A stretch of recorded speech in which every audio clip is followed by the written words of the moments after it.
July 11th, 2017. You can see that this insulation and vapor barrier looks in great shape. The wood is really new. I don't see any issues with moisture on this wall.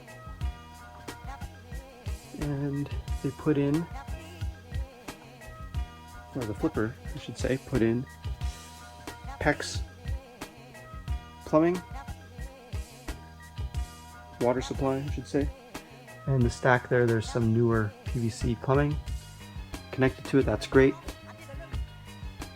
And let's move along. I'm avoiding this one wall because that's the reason I'm here. I want to cover off everything before we get to that spot. The hot water tank is gas. It's about 20 years old, and believe it or not, it's still going. And the reason why it's still going is older hot water tanks are made of a thicker, non-recycled metal. And the newer ones are, well, compromised, and they're safe.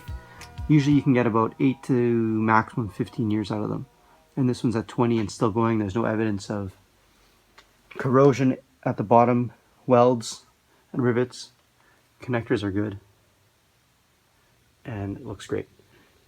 You can hear this furnace is making a hissing sound. That's the pilot light and the gas. These older conventional furnaces don't have an igniter. The furnace looks fine. It needs a good cleaning. And we found out with the home inspector that they don't make burners for this particular furnace anymore. That means if the burners go, my client would have to replace the furnace. And that's okay because Hydro offers great programs for new furnaces. The point is that the older furnaces aren't nearly as efficient as the high efficiency new furnaces. Okay. Here's the issue. On this wall, the main issue. On this wall, this is west facing. There are droplets on the inside of this poly vapor barrier. Why are there droplets? This is west facing. That means the sun sets on that side and it heats up this concrete wall. When it heats up the wall, it usually doesn't affect anything on the inside. If there is a wall that's compromised, meaning air is getting through somehow, then it meets with the cold air in the basement and creates condensation. So our home inspector said, David, there's probably a crack behind this wall. It could be as small as 1/8 to 1/4 of an inch. And those can be fixed using a poly resin and a special process. And a foundation person can do that. I told my client, let me ask if we can have the flipper remove a section here so we can inspect it further. Here's the electrical panel slash circuit breaker. It's brand new and 100 amp. Looks fine, right? Here's the problem. Aluminum wiring. All these green wires are aluminum. Even this orange one, aluminum wiring. This house had the electrical system upgraded probably between 1960 and 1970. Aluminum wiring was used when copper was expensive. The person who put in this electrical panel didn't address that issue. And the reason why I say that is not that this electrical panel can only be used for copper. You can use aluminum on this panel. The problem is that these wires are connected to sockets that are copper connections. And in my video that I made about arcing slash creeping, you can see that when there's that sort of issue, the electrical energy skips. So what happens is this wiring expands and contracts, and that loosens screws that are connected to sockets. And what happens is there's the risk of a fire. So electricians nowadays are able to put in special connectors so you can integrate aluminum wiring with modern copper sockets. I'll show you what I'm talking about here. All the sockets upstairs have been replaced because a lot of older sockets, they look sometimes really old. They're off-white, not quite square, don't button up well with the what do they call it? Vanity plates. You can see all of them here. See? So all of them have been replaced. So an electrician has to go in, open up the socket and put a special connector, and in that way the owner doesn't have to change the wiring in the walls to copper. I don't see how a licensed electrician with any type of conscience would proceed with putting in a panel like this with aluminum wiring and not connecting them properly to the sockets. That doesn't make sense to me, other than someone else put in this panel and not a licensed electrician, or a licensed electrician put it in and, as I said, compromised doing the right thing. We talked about these droplets. Warm sun heats this concrete wall, and that warm air connects with this cold air in the basement, creating condensation. Why is that?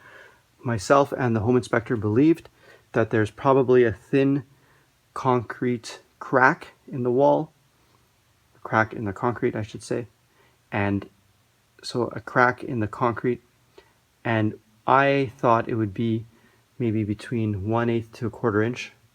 Home inspector and I both agreed on that, and that's something that could be easily fixed. Well, this is what I found. We asked the flipper to remove this morning the insulation of that one wall that we're talking about over there. You can see here, this is normal. This is dirt, but it's caused by crumbling. And then this insulation, see, pink, pink, yellow. Why is it yellow? It's soaking wet. See that? So is this one here. Here's the wall. It's more than a crack, isn't it? What's going on here? It's super weird. What I can tell you is that the top half of this wall has a newer, dense gray concrete. The concrete we're familiar with basement foundations. Now, this house was built in 1911. Normally, houses of this era were built with stone foundations. And then there's this cosmetic, like stucco concrete parging. And it buttons up right against the concrete wall. That's fine. And then when I look over here, there's a huge gap. I can fit my whole hand through it. And when I look up on the top, you can see it's connected here, cracking.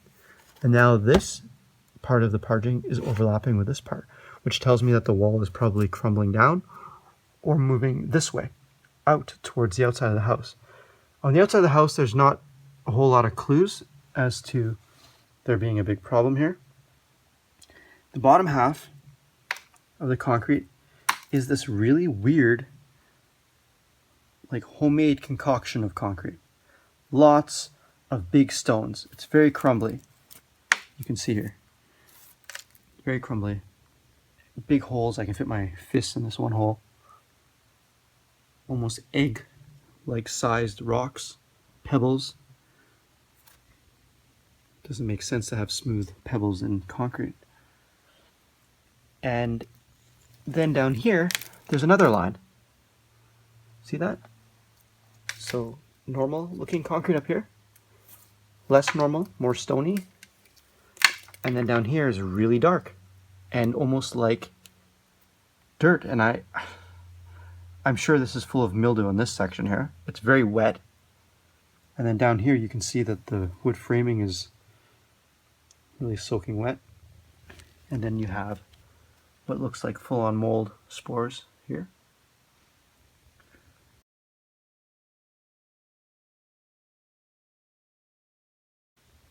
And So the water's coming in, obviously from these compromised spaces. Concrete is porous. Don't get me wrong, it's supposed to breathe.